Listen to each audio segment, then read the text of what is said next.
خوش آمدید. آج ہم بات کر رہے ہیں ایپیسوڈ 350 کی. یہ ایپیسوڈ نا کرداروں کے اصل چہرے دکھانے والا تھا. مطلب ان کے ارادے، ان کے خوف اور پھر ان کے فیصلوں کے نتیجے.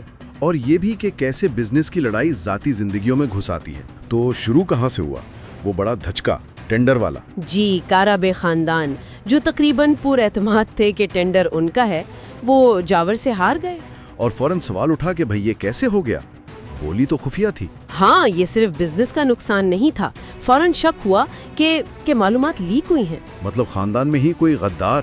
جی، باران کے والد نے تو فوراً کہا، ظاہر ہے ہم میں سے کسی نے جواہر کو معلومات دی ہیں.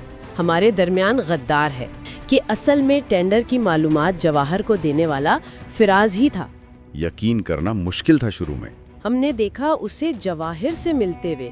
جواہر اس کی تعریف کر رہا تھا، کہہ رہا تھا تم نے تو امید سے بڑھ کر کام کیا ہے. اس کا خیال تھا کہ جواہر کو مالی طور پر کمزور کرنا ہوگا. جی، اسے پتا چلا کہ جواہر کی سمگلنگ کی ایک بڑی کھیپ آ رہی ہے، تو اس نے پلان بنایا کہ اس پر چھاپا مارا جائے تاکہ وہ مال پکڑا جائے اور جواہر کو بڑا نقصان ہو. ہاں، دوسری طرف جواہر، اسے جب پتا چلا کہ اطلاع لیک ہوئی ہے، اس کا رد عمل بھی ویسا ہی تھا.